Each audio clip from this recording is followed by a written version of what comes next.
Hello, everyone, and welcome to the judge briefing for USU Open 2024. My name is Rob. I'm one of the AdCore members, and I will be your briefer for today. This briefing is going to be more, I hope, than just the USU Open 2024 briefing. We're hoping to use this video, as well as the judge briefing delivered by Ben Hewitt, another member of the AdCore, as sort of template or exemplar videos of how to do debating or judging briefings for Australs tournaments and lead up to Australs season. You'll feel free to use these videos and you're doing your own briefing, or feel free to use this as inspiration for how to do your own briefing. We hope this can become an ongoing resource, not just for this tournament, but for future tournaments as well. So what we're going to go through today in this one, however, is a full rundown of the debating in the Australs format specifically. Unfortunately, I don't have any photos of the AdCore or any pretty pictures or jokes to start with, so I'm just going to share my screen and get straight into it. So first thing I note is that this briefing is a borrowed briefing. I have borrowed and modified slightly these slides from the Campbelltown Australs judge briefing from 2022. So thank you very much to that AdCore for having these slides available for me to use for today's briefing and to work through. So let's get into things then. Let us start with what the basic rules are of the Australs debating format. Anyone who's done Australs before will be familiar with this, but if you're first time doing Australs or you're new to university debating in general, this will hopefully be very useful for you for how to actually do the format, because it's slightly different from what you may have done in school or done in like British parliamentary formats. So the format. Australs debates consist of 8 speeches. There are 6 constructive speeches, which is what you'd normally have in an Easter-style debate, and 2 reply speeches, which is a new thing that if you haven't done World Schools or Asian Parliamentary before, this may be your first time experiencing at Australs. Each constructive speech, so first aft to third neg, is 8 minutes long, and each reply speech is 4 minutes long. It is half as long as the standing speech. You will get 30 minutes to prepare your case. And that includes topic selection. So the AdCore will announce the motions and then say debate start in 30 minutes from the time the motion is announced. Of course, in that prep time, you are not allowed to be Googling, accessing the internet, or doing any sort of research. You are allowed, if you're very, very keen, to use a matter file, so that is pre-prepared, printed materials you've already done in advance, brought in advance. You just can't go online to access that. Although I would suspect that very, very few, if anyone, would be doing that at USU Open. But if you are, I mean props to you. In the Australs format, I think for better, others may say for worse, there are no points of information. It is just the 6 substantive speeches and the 2 reply speeches. Let's have a look at what all of the speaker roles are then across a debate, and I'll go in debate order. So we start with the first affirmative speaker. The job of 1A is to introduce the debate, define what we're talking about, and to deliver the arguments. When a first affirmative is being set up, in a general should debates or general policy debate about introducing something to change the world, they would do a number of things. They'd first identify what, I guess, the imperative is, the reason why we're having the debate. They then secondly set up a model, which identifies what they're changing about the world in order to fix the problem they've set up in their imperative. And setup can include a few other things than just the model as well. It can also include definitions of terms. It can include defining stakeholders. It can include describing the world we're operating in. Anything that sets up how the debate is likely to function or likely to work in ways that makes the debate as a whole and the judge and the audience understand what is happening in your side of the case. They then, of course, deliver the arguments. They give the most important arguments in the debate. Generally, 3 arguments. Could be more, could be less, but I think you want to aim for the 3 most important arguments. We'll go through later on in this presentation. There are lots of motion types that aren't all just that we should motions or policy motions. Those have slightly different things you need to do that don't involve a model, but they all involve a degree of setup. So be it setting up a counterfactual or setting up what your world looks like or listing the things you support and or oppose or vice versa. All of those things would still go into the setup section of the first affirmative speech in lieu of a model if it's not a model debate. Looking at the first negative speech, they have a very similar role to first affirmative. They need to firstly set up what they think the negative team's case or stance is or what they support in the debate. So instead of a model, negative teams would generally support one of 3 things. That will either be, firstly, saying that the status quo is sufficient as it is and there is no need to do the model. Secondly, they might define that the model, the status quo has a problem, but the model actually causes that problem to get worse or generates more harms in a different area, so therefore it still should not be done. Or thirdly, they might say, yes, there is a problem, but we have a counter model, which is a different and better way of fixing the problem that must be mutually exclusive from the model proposed by the affirmative team. And those should all be defined in setup for the negative team's case as part of their stance or position. Similarly, as I said before, if it is not a policy debate, negative should do other things in setup, like defining what they think the counterfactual is, defining what they support or oppose in a debate. Anything that your team stands for needs to be defined should go in the setup portion of your speech. You would then maybe deliver some points of extraneous rebuttal, and then you would deliver your arguments. First negative can be flexible. It can do rebuttal first and then arguments, which is a strategy I'd probably err against unless you're deliberately attacking like the model or a piece of setup that exists outside the arguments.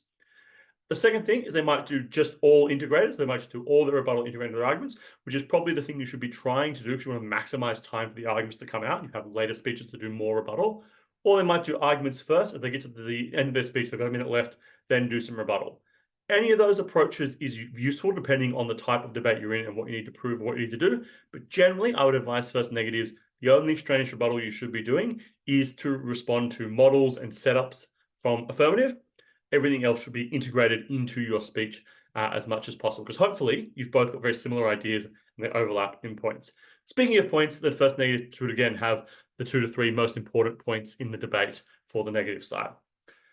Both second affirmative and second negative speakers then have very, very similar and very, simple is not the right word, but very straightforward. Well, straightforward is not the right word either. They basically do two things. They have the responsibility of responding to the speakers that came before them and then continue to advance their own team's case. When I say respond to speaker for them, the 2A, you can only respond to first negative, but for 2N, you should respond to both first and second affirmative, and you have plenty of time to think about responses to first affirmative, because you've got the whole first negative speech to spend writing out responses. So you should respond at any point to every speaker that comes before you. When I say advancing your own team's case, that can look like two things, and it probably should look like two things during your speech. The first of that is just advancing new arguments, so new lines of attack, new paths to victory, new reasons why the motion should be supported or opposed. It should also look like defending existing material. So when your first speaker speeches come under attack, you at second integrate and defend responses as to why that material still stands and why the attacks are insufficient. In some debates, particularly at second affirmative, if the debate has shifted and you've got the case wrong or you've missed something, you may also need to pivot or change the direction of the case to better adapt what's come before it. So keep your arguments on the fly and be a bit mobile in that speech, ready to adapt to what has come before you. The third speakers then, again, have a very similar role across both speakers. They are, as a rules basis, allowed to have no new arguments. So no new substantive points can come in at third speakers.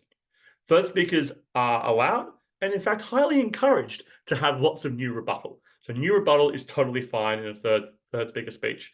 You can also add new examples, new framing, new weighing, but none of those things can cross into being an entirely new substantive point. If judges do hear that, they will just discredit that material and judge what was actually given as new material in that speech. So it's important to make sure everything you're saying in that speech is framed as response. You should also have a role there of defending your own argument. So that is your last chance to say why your arguments stand and why they should still win the debate. So integrating into your clashes what we call themes or issues can be really important, I guess, at almost any speaker, but particularly at third speakers, sort of attack the debate as a whole. So break the debate down into 2 or 3 themes or issues or big arguments or fights the teams have had and try and explain why you win on those clashes. Think of it the same way a judge breaks the debate down into 2 or 3 issues in which to adjudicate the debate. Third should be doing the same thing, but obviously from a very, very biased perspective and show why you've won those thoughts. Now we start to get things a little bit differently, and that is by introducing the reply speakers.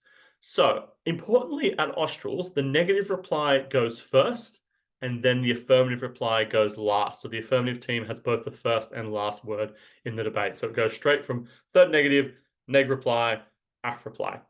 A lot of people ask why that is the case. I don't know for sure. My theory is that it comes from the parliamentary origins of debating, whereby when you discuss motions in parliament, the mover of a motion always has the right of reply, so has the chance to have a last say on the motion before it is debated on. And similarly, I think because debating has parliamentary origins, that is where it comes from, that aff has the last word in the debate by getting the reply.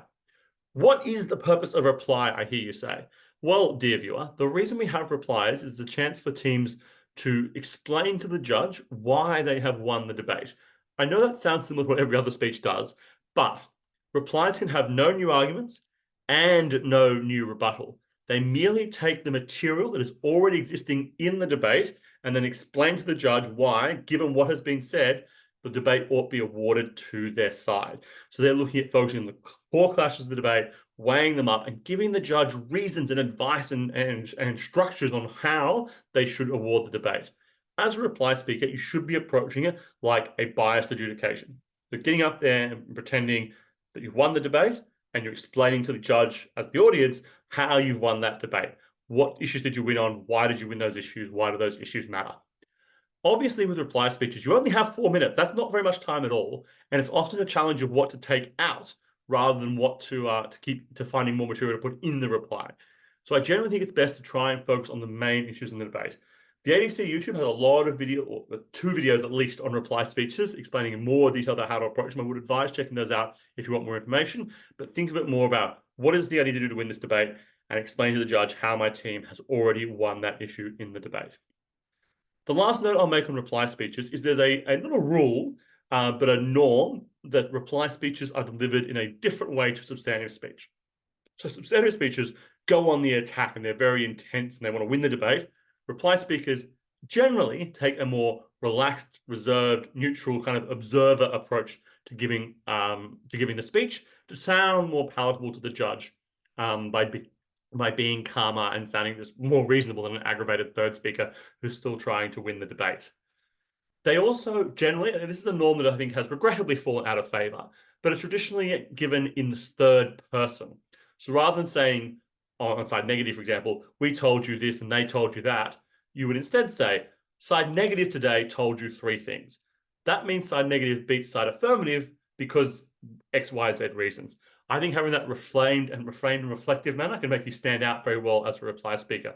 But obviously, as is covered in the judge briefing, manner is not something that like wins or loses debates independent of itself. Like you can have a very, very loud and aggressive reply speech, and it's a very good reply speech. It'll still score highly. It'll still win the debate. But that's a personal preference, I think, of how replies can work quite nicely and be quite a differentiating factor from other speeches in the debate. In any case, then, those are the speaker roles that exist in the Australs format. Let's then look at some additional rules that are occurring in today's debate. I think in terms of iron personing teams, these rules are actually very specific to Commonwealth and Australs and should have been taken out of this briefing. I do apologise. Speak to the ADCO if you need to iron person, particularly in any comp you need to do, because there'll be different rules for any comp. The bit in this slide I did want to keep in here, that's why the slide remains, is on cheating. Please don't cheat. You should only prep with your team. And importantly, for USU Open, where there are 4 people per team and 1 judges every round, do not prep with the judge from your team. It is just the 3 people who are debating that round who you prep with. As I said earlier, you can use printed matter files, or you can't use the internet. And if you have any questions about motions, you should ask the adjudication core and the adjudication core only. So that'd be myself, Rose, Arwen, and Ben, because we're the ones who set the motions. We're the ones who know what they're about and can answer consistently and accurately across all participants. You should not be asking people from other teams or non-speaking members of your team from that debate. So please don't engage in cheating.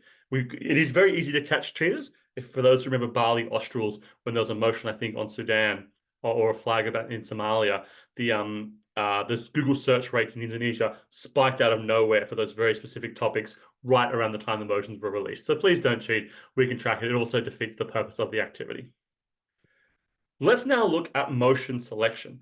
So in the Australs format, you are given 3 motions at the beginning of prep, and it is up to you to then decide amongst yourselves and amongst your other team which motion you will debate. The way we do that is that both teams are required to individually rank their motions. When we say rank, you rank them 1, 2, and 3. The motion you like least is the one you rank number 3, and that is a veto. That means that motion will not be debated in that round. So you would normally use that to debate the motion you think is most weighted against you, or that you know the least about, or that you really don't want to debate. And we would advise teams and speakers to respect other people in their team who say that if they really don't want to debate a motion about a particularly sensitive or a very, very personal topic they don't want to engage with, you should respect that decision and allow that motion to be vetoed, regardless of any concerns about balance or weighting. As an adjudication court, we don't think there are many, if any, of these rounds in the tournament, but obviously everyone's experiences is unique, and we've made very, very sure where there are motions that might sit along that line to ensure there are not 3 of them in a set. And most adjudicators courts do the same as well. So you do have capacity to veto a motion you're not comfortable with. So motion you like the least, rank it 3, veto, we'll never debate it. The motion you like the most, you preference is number 1. That is your top preference. That's the one you most want to debate. And 2 is kind of in the middle. There's obviously a risk of confusion about this. With sharing the other team. So don't just go up and say, we went 3-2-1, you went 2-1-3. That means nothing. What I recommend you do is you write down your page A, B, C to reflect the motions, and then next to it, you write the rank of those motions. So say I had motion A, I want to rank that 1. Motion B, I want to veto, write a 3. Motion C, I don't care about, I write a 2. Cross out motion B because it's got the veto on it. And you go up to the team and you say, all right, we vetoed motion B and preference motion A. And then they would say the same back to you. far clearer and repeat the motion back to the other team afterwards to ensure you are doing the right motion. Let's look at some common scenarios, or I guess the only scenarios that can occur with topic selection. So if we look at the first one here, which is on the most left side of the screen, you have here a situation where teams have cross-vetoed each other. So AF has vetoed topic 3 or topic C, NEG has vetoed topic 1 or topic 3, topic 1 or topic A. That means the only motion you can physically debate is topic 2 or topic B. That is the easiest motion selection you'll ever do because you've both vetoed one motion, only one motion left to do. The second set is where you have the same rankings of motions. So in this case, both affirmative and negative have vetoed motion 3/motion C and have preference to motion 1/motion A. So in that case, then you should debate number 1. That slide is wrong. You would debate motion number 1 in this case because you both vetoed motion 3 and both preference to motion 1. The third set of options then is where you vetoed the same topic. So in this case, both teams have vetoed topic A, but then you have different first preferences. In this case, AF is first preference motion 3, NEG is first preference motion 2. You'll need to flip a coin in that case, and the winner of the coin toss gets to debate their motion. So normally it's just like heads is motion, heads is the AF's motion, heads is the AF's preference, tails is the NEG's preference. Flip it, see what it lands on. Bob's your uncle, then you then got your debate.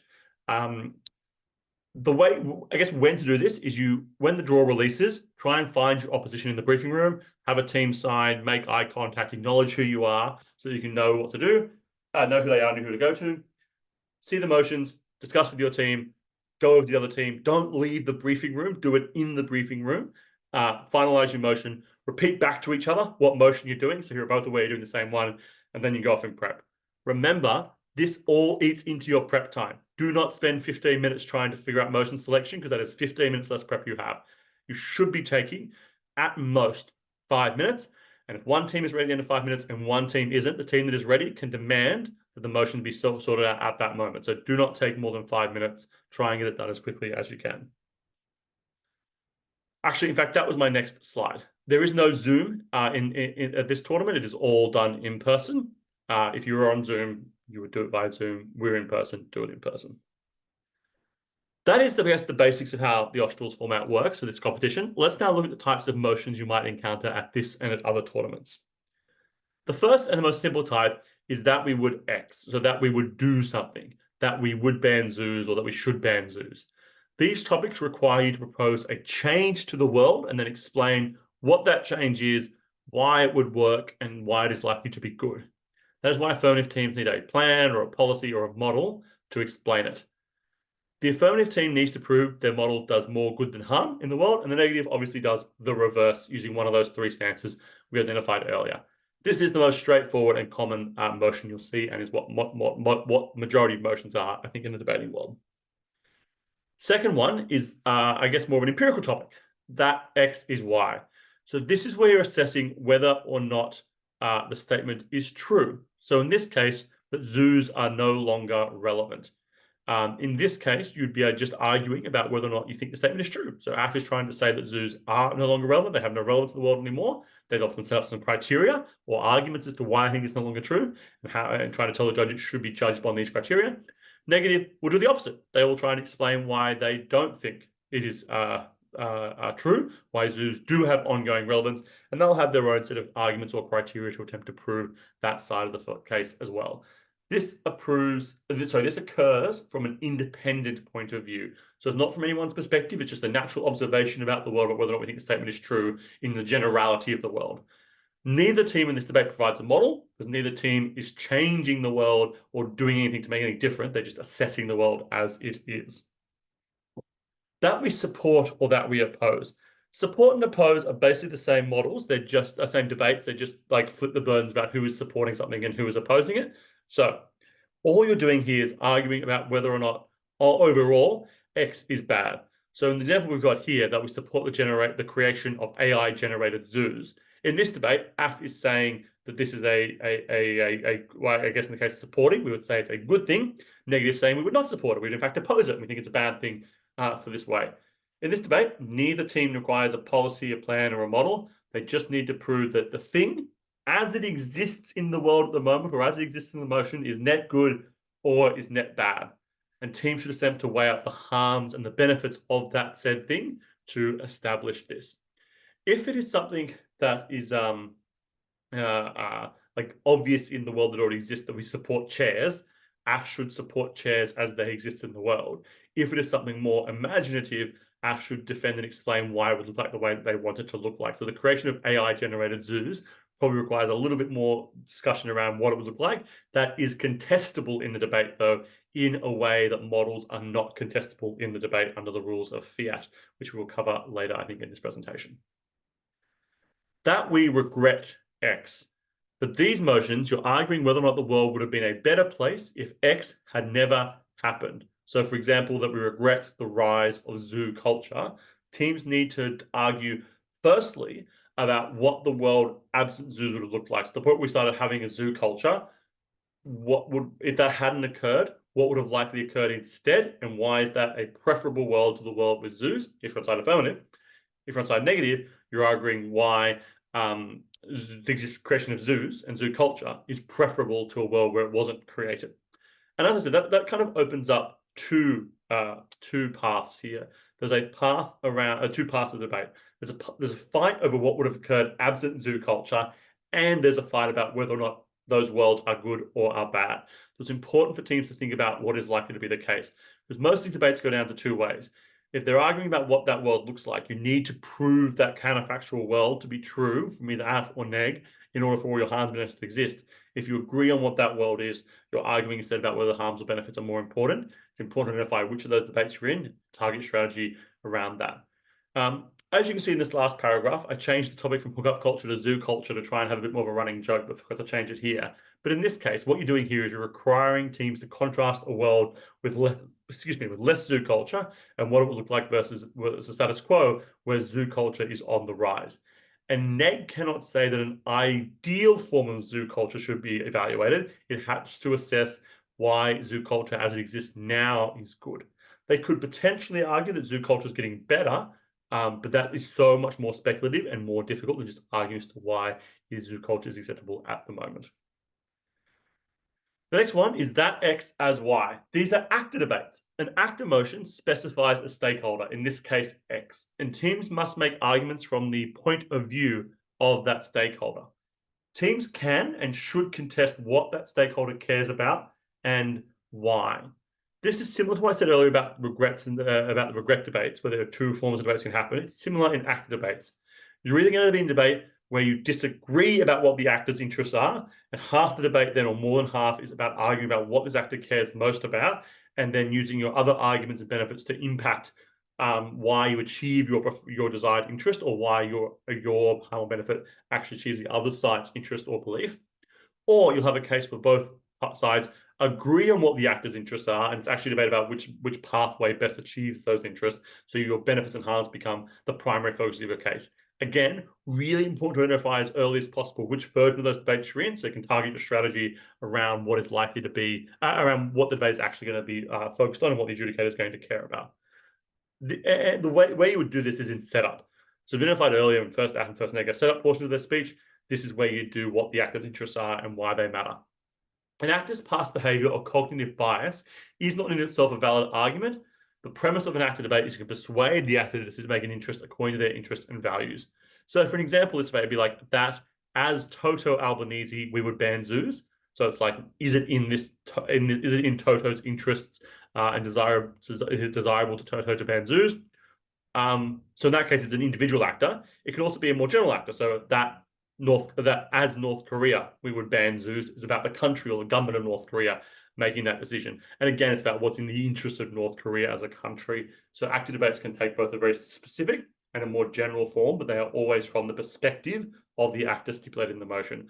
That means that some utilitarian arguments won't work because maybe North Korea, being a dictatorship, doesn't care about some of the moral norms that other countries or other actors, or Toto Albanese, for example, might care about in this debate. So always be conscious about what that does for you, the arguments you choose and the interest you choose for your actors. And don't forget, you have to prove those interests. Importantly, a topic phrased as that X should Y, so for example, that Australia should ban zoos, is not an actor debate, even though there's an actor stipulated in the motion.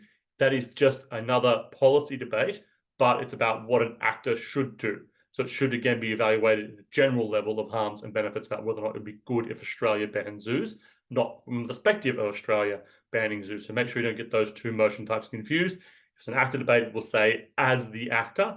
If it's not an actor debate, it will say that actor. I hope that makes sense. That we prefer X over Y. This requires teams to compare two options. Affirmative must support X, negative must support Y. There is no secret third thing. There's no option Z. There's no option X and Y. It doesn't matter what previous debaters from Western Australia have tried to say in their judge briefings. You must specify X for AF and Y for neg. And the end goal of that debate is to prove at the end of the debate which side is preferable, whether or not we prefer one thing over the other. So example here is that we prefer zoos over wildlife preserves. Teams are required to identify why we ought to support one of those things at the exclusion of the other one. You can't support both in this case.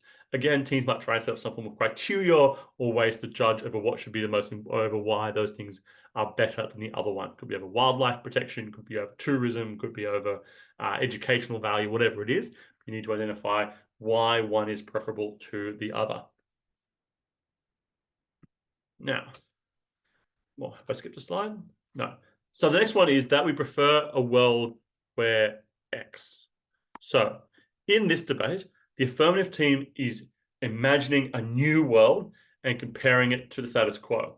For example, that we prefer a world with no zoos. That is not a world we live in. The affirmative must then explain what this world without zoos looks like and why it is likely to look that way. Negative must support the status quo, not a different imagined world. So the current level, again, I've modified the motion here to make it more funny with zoos, but I only did half the slide. So the current level of zoos in the world, that is what negative team must support. They can't support an imagined status quo with a different level of zoos in the world.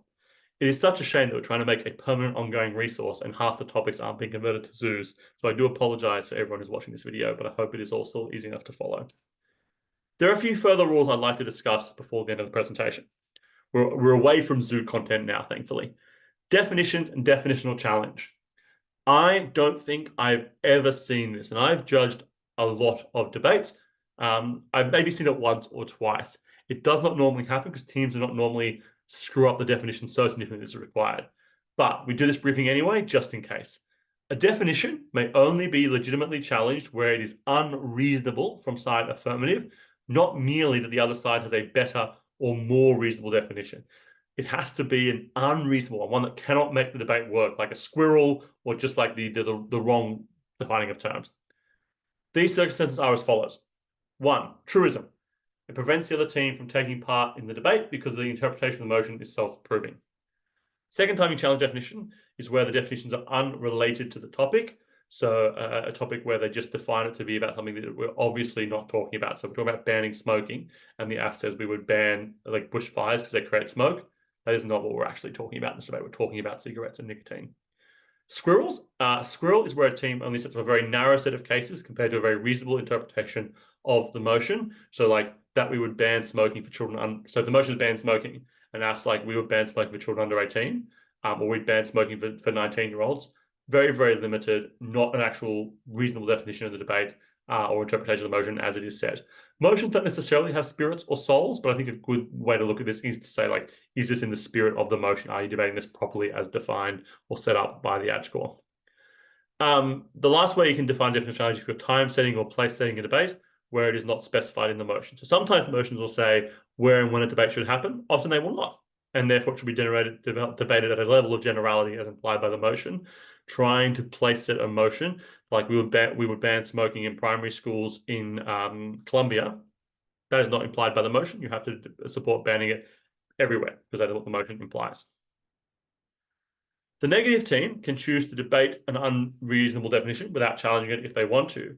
However, if they do want to mount a definitional challenge, A, it must be explicitly signposted at first negative. In your setup, you would immediately say, we do not agree with the negative team's definition. We think it should be X. A lot of high school debaters will just, as a checklist, say, we agree with the affirmative team's definition. Take that as read and implied without having to say it. So don't bother saying you agree with it. only bother raising it if you disagree with it. The negative team, secondly, must then explain why the affirmative team's definition is unreasonable, and then explain their own understanding of why the debate is, or why their understanding of the debate is preferable. It is then, fourthly, preferable for the negative team to also engage in even if argumentation. So even if we agree the affirmative definition is true, we would still think we win the debate. So when you're challenging your definition, you really want to make sure you're doing it in the right circumstances, because otherwise you're having three debates. What is the definition? Why you win on your definition, but why you still win on AF's definition? Very messy debate then. Don't challenge it unless it is absolutely cooked from side affirmative. Let's talk about fiat. This is what I raised earlier. Actually, before that, one last thing, definitional challenges. It is then incumbent upon second affirmative, if a definition has been challenged, to either push back and explain why negative is wrong and why the affirmative definition is correct, or if they realize they've messed up, to accept the negative team's definition and have the debate again, but from the opponent, from the negative definition. Normally, you will probably do a combination of like, nah, we're right, here's why we win. Even if we don't, even if we aren't right, here's why we win on the negative side. So second affirmative and the whole opponent team needs to make a judgment call on that and what they're going to do at second act. Let's talk about fiat. This is what we raised earlier in the presentation.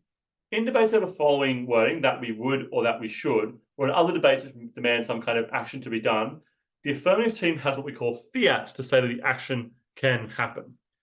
That means the negative team cannot legitimately get up there and claim the policy would not pass or would never be implemented. Even in unreasonable circumstances, like this House, the Chinese Communist Party would allow freedom of press or allow human rights, you have to assume that that could pass through the relevant bodies in the Chinese Communist Party. You can't just say it would never pass through that body.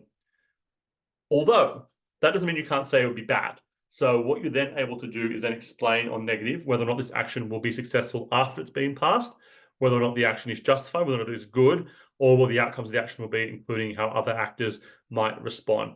So you have to assume it can happen, but you can't assume it will happen well, or that it will be ultimately supported. We got challenged on this in a motion a few years ago about ASEAN abandoning the ASEAN way, and we were on the negative side. This is the world, so we were opposition, and we were saying the ASEAN nations would not be very happy about this. AF tried to say, closing government tried to say in a POI, no, everyone would be happy with it. They voted for it. That's fiat. That is not fiat, because yes, every nation was happy for it to pass at the time to allow fiat to happen. That does not preclude 6 months down the line, everyone realizing they've made a catastrophic mistake and disliking it. So fiat allows you to pass the thing. It does not guarantee that the thing is passed well. Negative countermodels then. The negative team does not have to propose their own model or countermodel in response to the affirmative. By default, as negative team supports the status quo. If you do choose to present your own countermodel, doing one of the formats we looked at earlier, it cannot use more resources than the affirmative team's model. So affirmative teams can challenge the extent to which the negative countermodel uses an equivalent amount of political capital or resources to their own. And secondly, it must be presented in the first negative speech. You can't bring it out at third. There's a sneaky bit of new substantive at third. It has to come out clearly at first. The reason that that we have political capital as a metric in these debates is because if a motion says that we would do we would impose a tax on vacant properties to fix the housing crisis, it would be unfair if the negative had the power to introduce 37 different policies that all target the housing market solution in a different way, because that would be unfair. Or in a motion about again, taxing vacant properties to fix the housing crisis, negative can't countermodel abolishing poverty by introducing a UBI, or abolishing poverty by government spending or carbon tax, whatever, because those are so far unreasonably outside the debate, and just make the debate unbalanced. You have to have the same amount of roughly equal capital stuff that's happening in the debate to ensure the debate can actually occur. The last note I'll make on countermodels and on fiat is you're only allowed to fiat in, whether it be a model or a countermodel, what is stipulated in the motion. You can't stipulate other things in there. So say, for example, a motion about banning smoking. All the fiat you have in that debate from side affirmative is to ban smoking. You may be inclined to put into your model things like education campaigns or TV advertisements to explain the causes. Those are not baked in the cake as existing. You have to provide reasons why those things are likely to occur as well. Those are probably quite easy to prove in that example. It's just like if it's a big government change like that, they would have ads so people know about it. But that proof is still required. It's not a given that you can do those things. All that is given is what is in the motion itself. Anything you're doing outside of that is contestable and has to be proven that it is likely to happen that way. So in a more serious debate like that, we would invade X country in the world, pick a country you want to invade, that we would invade Russia. All that motion gives you is that you would invade. You would have to then explain why it is likely to operate in the way you suspect it will in that invasion, or that it is likely that you do ongoing humanitarian aid or ongoing rebuilding efforts afterwards. Those things are not conclusive. Those things have to be defended and argued for. Let's look lastly then, I think this is lastly, at judge feedback. This should be given by all teams. We have a lot of judges at this tournament in particular because of the way that the format works with the 4 people per team. But at any tournament that doesn't have that format, but is using Australs in general, judge feedback is super important. I will caution at this point that not every tournament uses the same judge feedback scale, so make sure this applies to whatever tournament you're using if you're not watching this for USU Open. But a few points on judge feedback. One, be respectful of the judges. Judges are there. They're giving their best shot. They're doing their work as well, and debating cannot run without judges.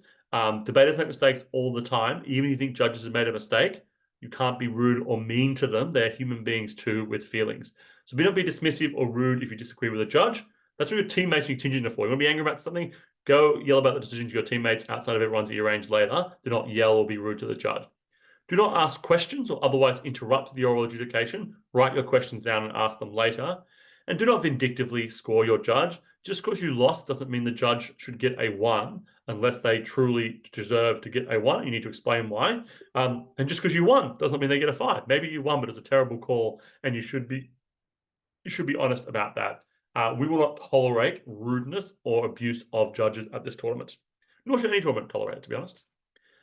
Judge scores. Again, this is the bit I think I said if anyone's watching this not for USU Open is variable and will be considered to be compared to what your actual tournament is.